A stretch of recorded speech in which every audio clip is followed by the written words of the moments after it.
Quoique Jésus eût été baptisé de l'Esprit, il ne pouvait pas encore baptiser les autres. Il fallait d'abord que par la vertu même de ce baptême, il subit la tentation et qu'il la surmonta. Il fallait qu'il apprit l'obéissance et qu'il souffrit.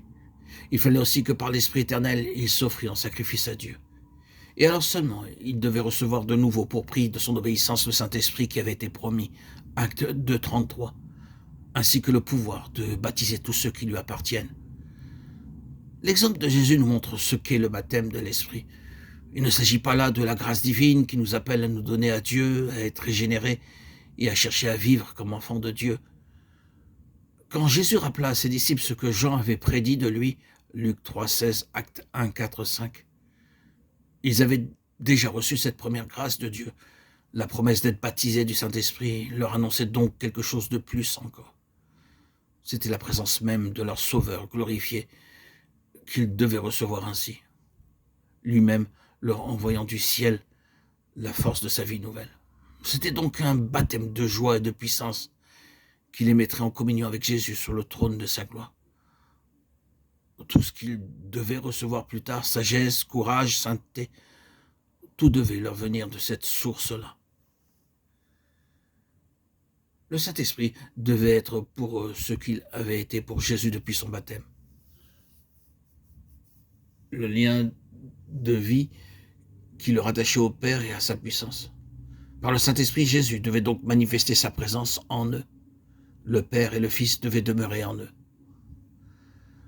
Celui sur qui tu verras l'Esprit descendre et s'arrêter, c'est celui qui baptise du Saint-Esprit. Cette parole s'adresse à nous aussi bien qu'à Jean. Pour comprendre ce qu'est le baptême du Saint-Esprit, pour savoir de qui et comment nous devons le recevoir, il faut que nous aussi, nous voyions Jésus, celui sur qui l'Esprit est descendu et s'est arrêté. Il faut que nous voyions Jésus baptisé du Saint-Esprit. Il faut que nous cherchions à comprendre qu'il en avait besoin, qu'il s'y soumit, que c'est par la puissance qu'il en reçut qu'il put mourir de la mort dont il mourut et ressusciter ensuite. Tout ce que Jésus nous donne, il a commencé par le recevoir lui-même et se l'approprier personnellement. Et tout ce qu'il a acquis est à nous. Il veut que nous le possédions nous aussi. Celui sur qui nous voyons l'Esprit s'arrêter, c'est celui baptisé du Saint-Esprit. Ce baptême de l'Esprit donne lieu à des questions auxquelles il n'est guère facile de répondre, et auxquelles tous ne répondent pas d'eux-mêmes. L'effusion de l'Esprit, le jour de la Pentecôte, a-t-elle été l'accomplissement de toute la promesse divine?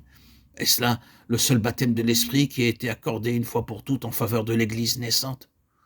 Ou bien l'effusion de l'Esprit sur les disciples dont parle le 4e chapitre des Actes, celle qui fut accordée aux Samaritains, acte 8, 15, aux païens dans la maison de Corneille, acte 10, 5, et aux 12 disciples à Éphèse, acte 19, 6, ne doivent-elles pas être considérées comme autant d'accomplissements de cette promesse? C'est lui qui baptise du Saint-Esprit. Le sceau de l'Esprit que reçoit chaque croyant au moment de sa régénération, doit-il être tenu pour un baptême de l'Esprit ou bien faut-il, comme le croient quelques personnes, attendre une grâce nouvelle qui sera accordée plus tard? Cette grâce n'est-elle accordée qu'une seule fois ou bien peut-être peut-elle être renouvelée plusieurs fois? Peu à peu, nous trouverons la solution de ces difficultés par la publication de nouveaux audios que je ne peux développer ici. Ce serait trop long. Donc, étape par étape, audio après audio, nous comprendrons et trouverons la solution.